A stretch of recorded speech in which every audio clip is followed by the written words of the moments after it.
Hello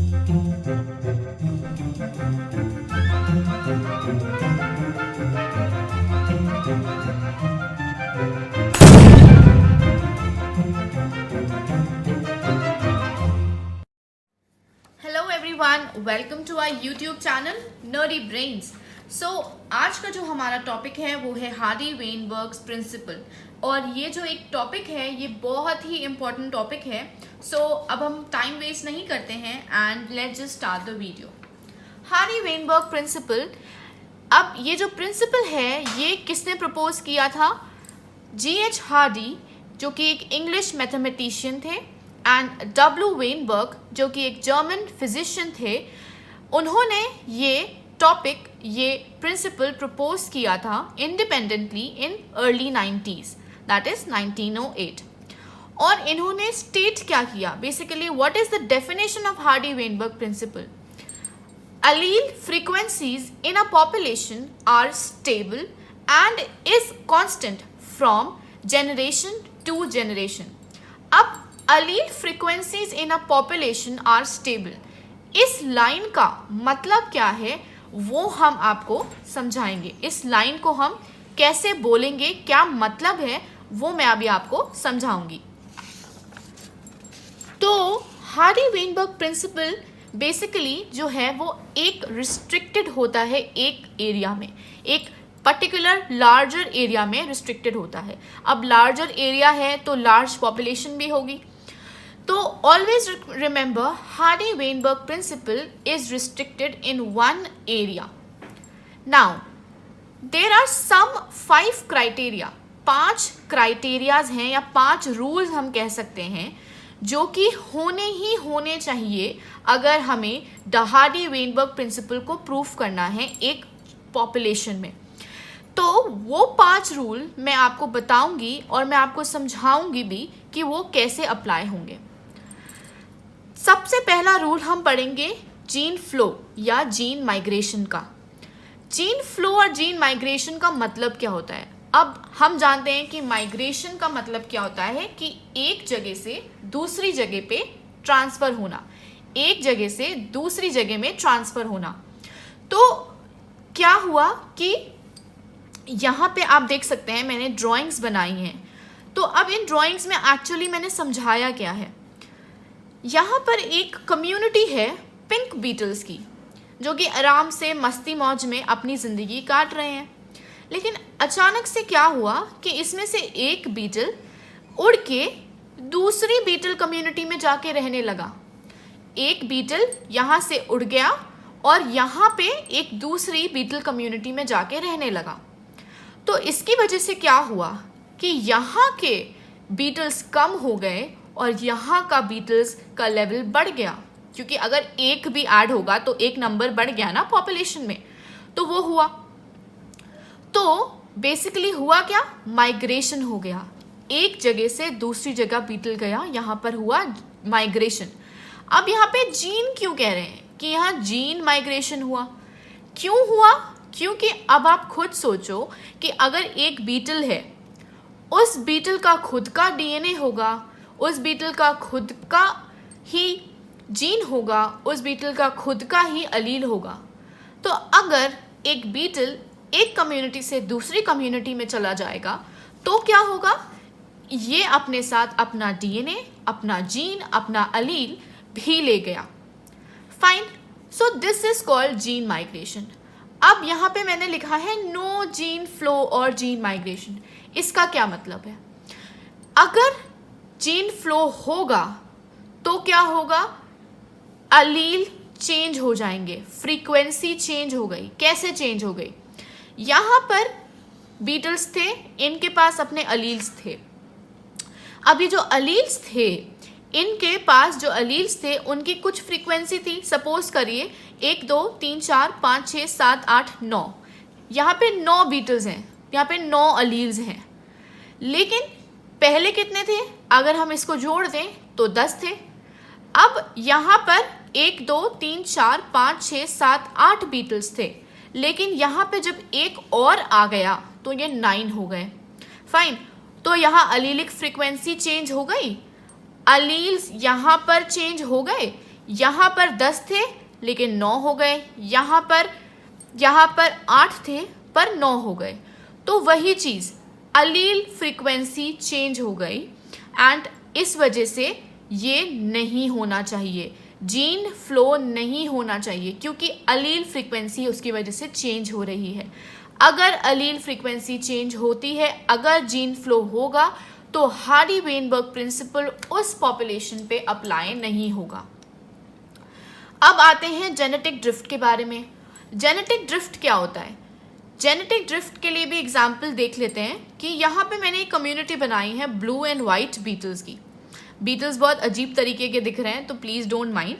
so blue and white beetles जो हैं ये एक कम्युनिटी थी। इसमें से एक बीटल ने सोचा कि भाई मैं अलग अपने दुनिया बसाऊंगा, तो वो चला गया। जाते जाते उसने एक आइलैंड देखा और उसने सोचा कि मैं यहीं रहूँगा, मुझे यहीं पे रहना है। तो वो जाकर उस आइलैंड में बस गया और वहाँ पे बसने के बाद उसने अपनी एक खुद की कम्युनिटी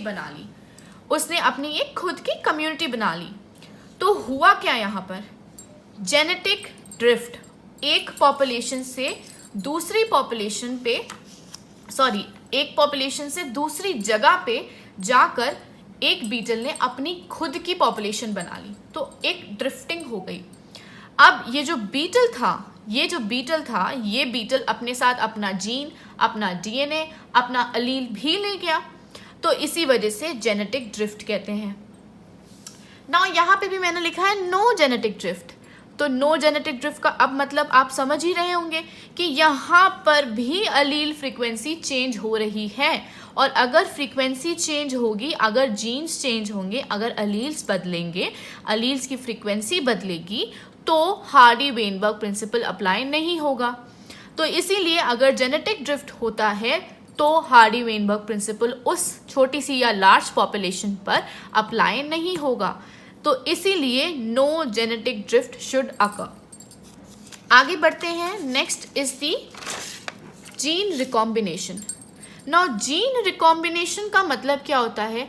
जीन रिकॉम्बिनेशन हमने पढ़ा है मियोसिस में। मियोसिस में होता क्या है कि we have chromosomes and on those chromosomes we have genes.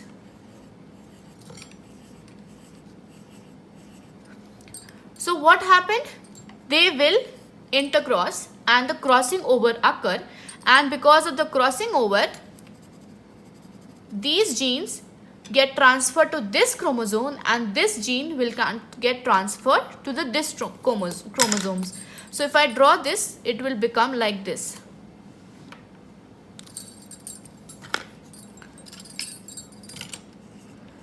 यहाँ पे आ गए हमारे डार्क वाले जीन्स और यहाँ पे हमारे ये वाले जीन्स चले गए। ओके, सो यहाँ पर इंटरचेंज हो गया जीन्स का। तो अब जीन रिकॉम्बिनेशन इसको कहते हैं। अगर जीन रिकॉम्बिनेशन किसी पर्टिकुलर कम्युनिटी में हो गया, पॉपुलेशन में हो रहा है, तो इसका क्या मतलब हुआ? जीन बदल गए, जीन का चेंज हो गया, स्टेबल नहीं रहे, अलील्स चेंज हो गए। तो वही चीज़ कि gene recombination should not occur, no crossing over should occur. यहाँ पे हम लिखेंगे gene recombination no. Okay, so gene recombination should not occur and there should be no crossing over. This is what crossing over is. So there should be no crossing over. And the linked gene, these two genes are linked together. We know that the genes which are together are called the linked gene, which are close together, which doesn't get transferred easily. So ये जो linked genes हैं, they should always be together. Next बात करते हैं mutation की। अब mutation की अगर हम बात करें तो वी ऑल नो कि म्यूटेशंस में टाइप्स होते हैं, जैसे कि एक हो गया एडिशन, सब्सट्रैक्शन,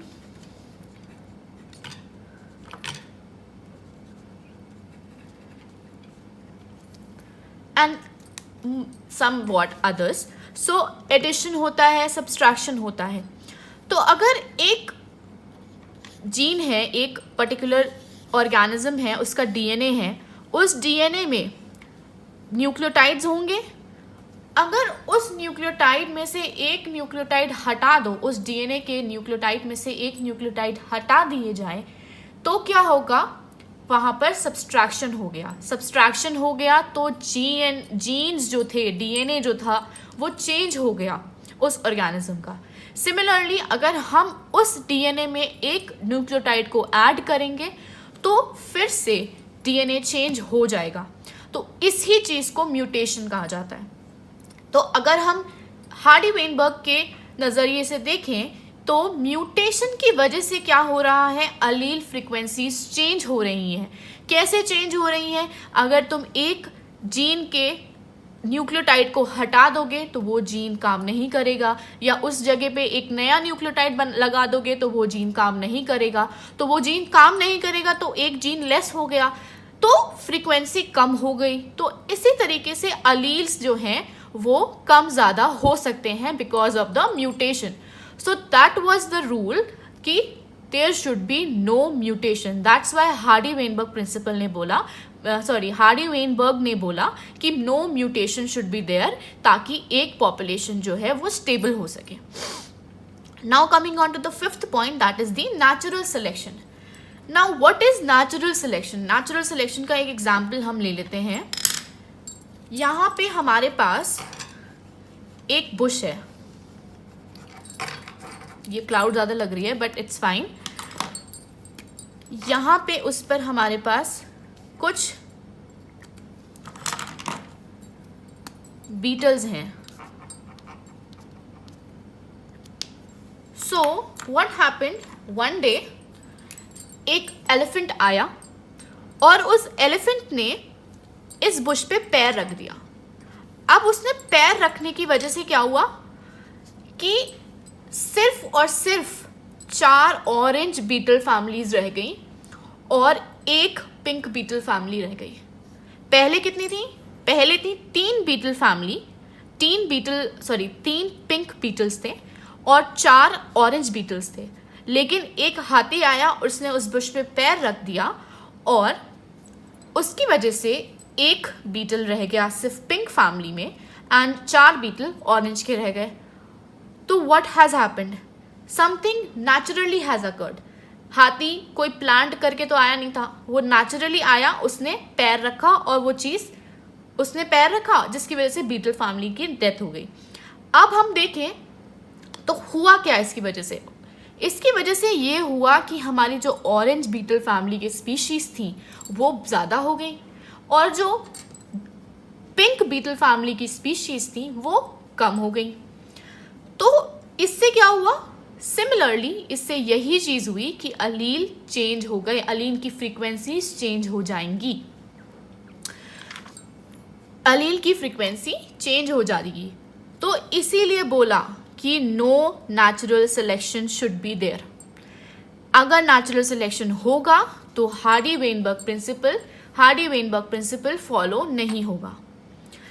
तो अगर हम बात करें, अगेन हम अपनी डेफिनेशन पे चलते हैं, जो हमने डेफिनेशन पढ़ी थी, विच वॉज सेइंग कि allele frequencies in a population are stable and is constant. क्या मतलब था इसका?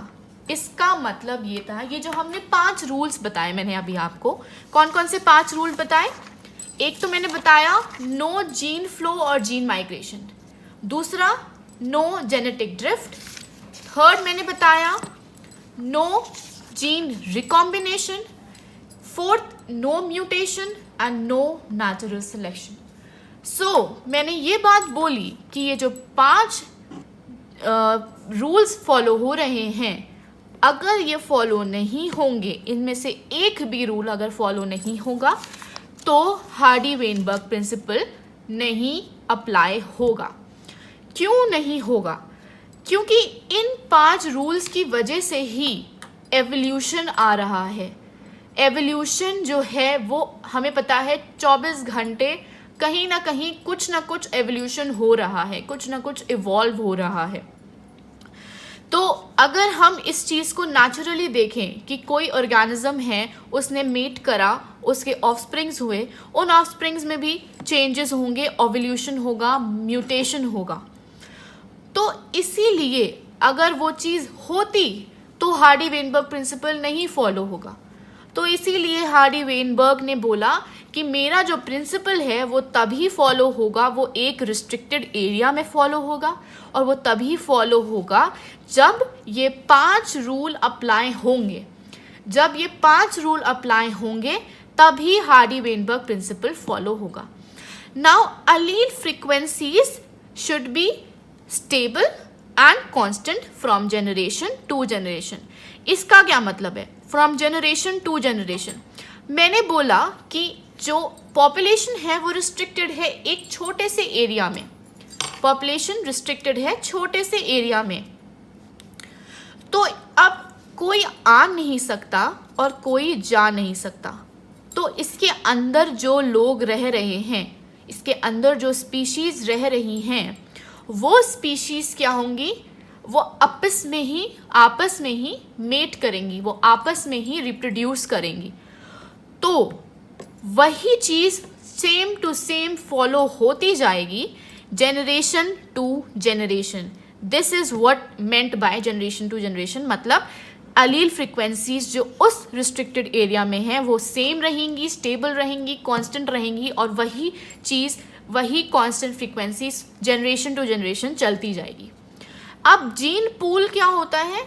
Gene pool is basically gene pool क्या होता है? जीन पूल का मतलब है total genes and their alleles in a population. मतलब genes and allele in their population. We all know what are genes and what are alleles. I will just tell you once that, see, suppose there is a height gene, fine, there is a height gene. Now we know that height can be tall or short. So this tall or short height will be the alleles.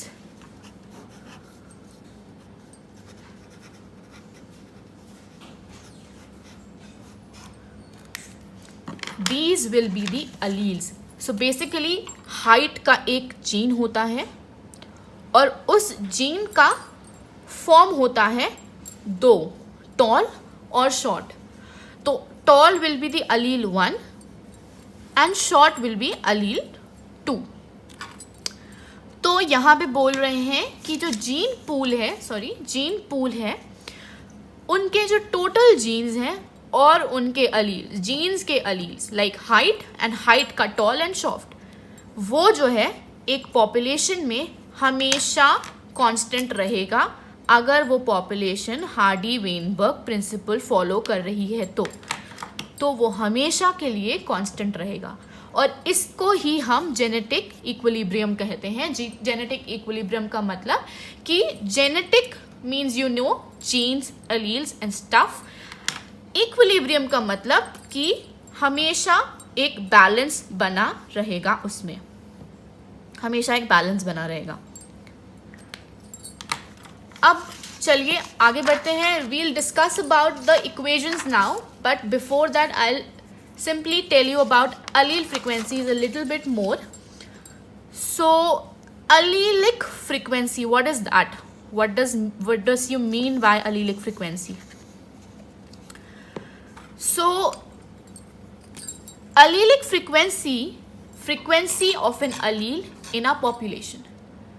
Frequency of an allele in a population means, let's just take an example before that. After that you'll understand it. So example हम लेते हैं, यहाँ पर एक हमारे पास एक population है। इन a population वहाँ पर दो अलील्स हैं, लाइक फर कलर के दो अलील्स पाए जाते हैं। तो पहला अलील जो मिलता है वो होता है ब्राउन कलर अलील, दूसरा is black allele. Fine, now the brown one is the dominant allele and black one is the recessive allele. So if this is the dominant one and the recessive one, तो now just suppose कि एक population है और उस population में दो तरीके की स्पीशीज पाई जाती हैं. एक है कैपिटल बी स्मॉल बी वाली एंड स्मॉल बी वाली. तो अगर हमें बोला जाए कि what will be the frequency of allele, which allele? Dominant allele. Which is the dominant allele here? This is the dominant allele. And I have showed you like brown will be the dominant color and brown is denoted by capital B. तो B जो है capital B जो है हमारा वो हमारा dominant allele है and small b is हमारा recessive allele. तो अगर मैं बोलूँ कि हमें फ्रीक्वेंसी पता करनी है कैपिटल B allele की, तो हम कैसे पता करेंगे? यहाँ पे हम देख सकते हैं कि हमारे पास 4 अलील्स हैं. हमारे पास 4 अलील्स हैं. कैसे 4 अलील्स हैं? We have 1 dominant allele, we have 3 recessive allele. So what can we say that how can we find out the frequency of a dominant allele is by taking out the ratio, like 1 dominant allele upon the 4 allele present.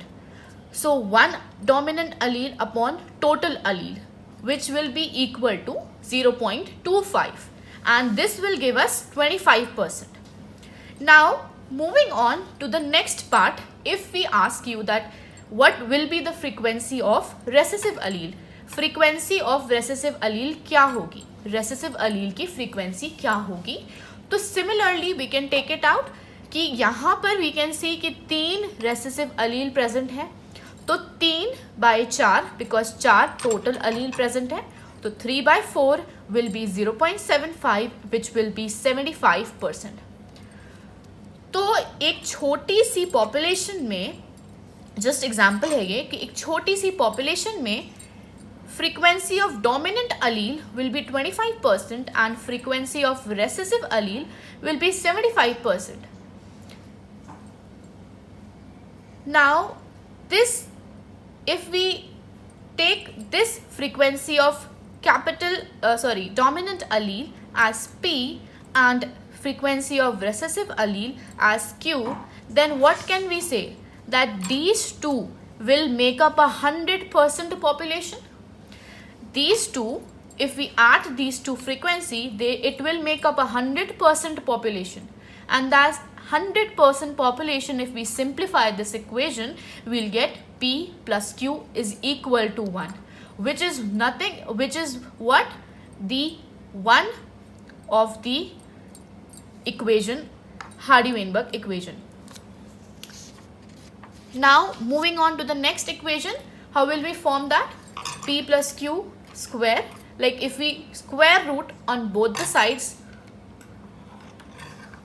square roots on both sides of the equation, so what will we get? P plus Q square is equal to 1 square, like the equation which we found out before. If we just simply square root, अगर हम square root कर दें दोनों side, दोनों तरफ equation का, तो हमें क्या मिलेगा? हम इसको simplify करें तो हमें क्या मिलेगा? P square plus 2PQ plus Q square is equal to 1. Now तो हमें दो equations मिल गई. कौन कौन सी equation मिल गई? एक ये equation है हमारी और एक ये equation है हमारी. Fine. So these two equations are the main equations which we have to remember in while doing Hardy-Weinberg principle. What are the equations? P plus Q is equal to 1. P square plus 2PQ plus Q square is equal to 1. अब मैं आपको समझा देती हूँ कि in terms का क्या मतलब है, क्योंकि क्वेश्चन करते टाइम हम कंफ्यूज इसी वजह से हो जाते हैं. तो P is equal to frequency of dominant allele. Like I told you before that in a population dominant allele is there, तो हम उसको P मानते हैं. तो P is the frequency of dominant allele. Q is the frequency of recessive allele. Q is the frequency of recessive allele. This is the dominant allele. This is the recessive allele. P square. What will be the P square now? P square is the frequency of homozygous dominant allele. Now, why are we taking this homozygous dominant allele? P square, अगर हम simplify करें तो P into P, and P is B into B, right? B into B, what is B into B? We can also write it like PB, right? So if BB is there, then what is BB? It is a homozygous allele.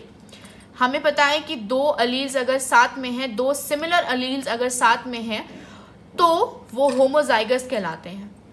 And क्योंकि ये dominant है, इसीलिए ये homozygous dominant अलील है. तो ये क्या है? पी स्क्वायर क्या हुआ? Frequency of homozygous dominant allele. Now similarly q square is equal to q into q, which is equal to small b into small b, because q is small b, which is equal to small b into small b. We know that similar alleles coming together are known as homozygous, but this is a recessive allele coming together, that's why homozygous recessive allele. Now 2pq. What is 2pq? 2pq. 2pq. PQ, we know B and B, and this is 2. So what is B and B? Hybrid or heterozygous. Hybrid or heterozygous recessive allele. So this will be the frequency of heterozygous recessive allele. So now we know the terms. P is the frequency of dominant allele, Q is the frequency of recessive allele, P square is the frequency of homozygous dominant allele, Q is the frequency of homozygous recessive allele, and 2pq is the frequency of heterozygous recessive allele. Now I will discuss two questions with you, and I'll try to solve it in a simpler way and make you understand it. आपको पूरी समझाने की कोशिश करूँगी. तो let's move on. Let's solve some questions. Now please read this question on your own, and for some time I'll just remove my hand from the screen. So I'll read it with you. In a population of 1,000 individuals, 360 belongs to genotype capital A, 480 to capital A, and the remaining 160 to small a. Based on this data, the frequency of allele A in the population is. Now, this question has been was there present in NEET 2014. तो ये एक important question है exams के हिसाब से. So हमें question में दिया क्या गया है, सबसे पहले हम वो देख लेंगे, वो नोट डाउन कर लेंगे. So we know capital A is 360. Now I've told you before that capital A means P square, because capital A will be P, capital A will be P. So P square will be, which is given as 360. Small a is given as 160, which is Q square. Capital A, small a is 2pq, because this is a hybrid, so heterozygous, so this is given as 480. Now what we have to find out, हमें निकालना क्या है? हमें निकालना है frequency of alleles A. A की frequency हमें निकालनी है. A क्या है? हमारा dominant allele है. तो सबसे पहला हम स्टेप क्या करेंगे? सबसे पहले हम फ्रीक्वेंसी निकालने की कोशिश करेंगे, क्योंकि हमें बहुत सही डेटा दिया गया है जिससे हम फ्रीक्वेंसी निकाल सकते हैं. सब कुछ हमें प्रोवाइड किया गया है. सबसे पहला फॉर्मूला क्या है फ्रीक्वेंसी ऑफ इंडिविजुअल निकालने का? Frequency of individual is the individuals upon total population. Individuals upon total population. So what does this mean? Individual upon total population. Frequency of capital A will be 360. The individual is given as 360 because capital A की data हमें 360 दिया गया है. And हमारा total population हमें 1000 individuals का दिया गया है. तो हम क्या करेंगे? 360 upon 1000 इज इक्वल टू 0.36. अब हमें पता है कि ये है हमारा p स्क्वायर, ये है हमारा p स्क्वायर. तो अब हमारा स्टेप क्या है? हमें निकालना क्या है? p, फाइंड आउट करना है p. तो हम सेकंड स्टेप पे जाएंगे और सेकंड स्टेप में क्या बताएंगे कि जो स्क्वायर रूट है कैपिटल A का, मतलब स्क्वायर रूट करेंगे p स्क्वायर का. क्या करेंगे? स्क्वायर रूट करेंगे. तो कैपिटल A का हम स्क्वायर रूट करेंगे. तो हमने यहाँ पे स्क्वायर रूट करा एंड स्क्वायर रूट करने के बाद हमें A की वैल्यू मिलती है 0.6 which is the frequency of A allele. Fine. तो हमने अपना आंसर निकाल लिया है. Now let's move on to the second question. A gene locus has two alleles A. A gene locus has two allele A. If the frequency of dominant allele A is 0.7, then what will be the frequency of homozygous dominant, heterozygous and homozygous recessive individuals in the population? And you can see that I have written NEET 2019 which mean कि ये question NEET 2019 में आया था, जो कि बहुत ही recent question में आएगा. तो आंसर्स हम देख लेते हैं. इसको हम सॉल्व कैसे करेंगे? तो हमें एक चीज़ प्रोवाइड की गई है, डोमिनेंट अलील के बारे में बता दिया गया है कि इसकी फ्रीक्वेंसी जो है वो 0.4 है. डोमिनेंट अलील की फ्रीक्वेंसी 0.4 है. दैट मीन्स P की फ्रीक्वेंसी 0.4 है. तो हमारे पास इक्वेशन है P plus Q is equal to 1. What we will do, we will just simply put the value of P in this equation and we will find out Q. This is normal maths. We will find out Q, like P plus Q is equal to 1. So we will put value of P 0.4 plus Q is equal to 1 and Q is equal to 1 minus 0.4 and Q will be 0.6. Now हमने अपना Q निकाल लिया. Fine. हमने अपना Q निकाल लिया है.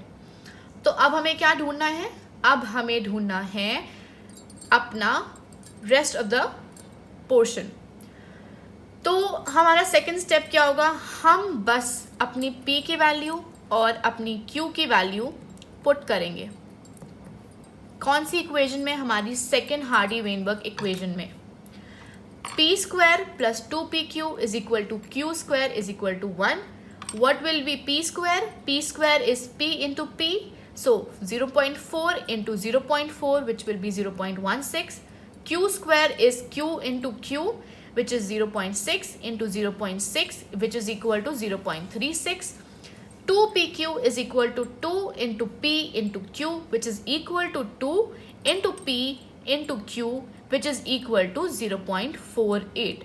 So हमारे क्वेश्चन ने हमसे पूछा था कि फ्रीक्वेंसी ऑफ होमोजाइगस डोमिनेंट क्या है, which came out to be 0.16. Frequency of heterozygous क्या है, which came out to be 0.42 and the frequency of homozygous recessive is 0.36.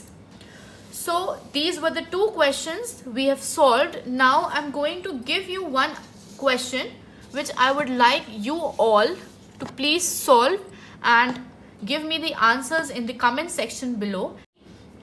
I will definitely reply you back. So just note down this question and thank you so much for joining in. And if you like my video, please like, comment and share with your colleagues. Thank you so much. Bye.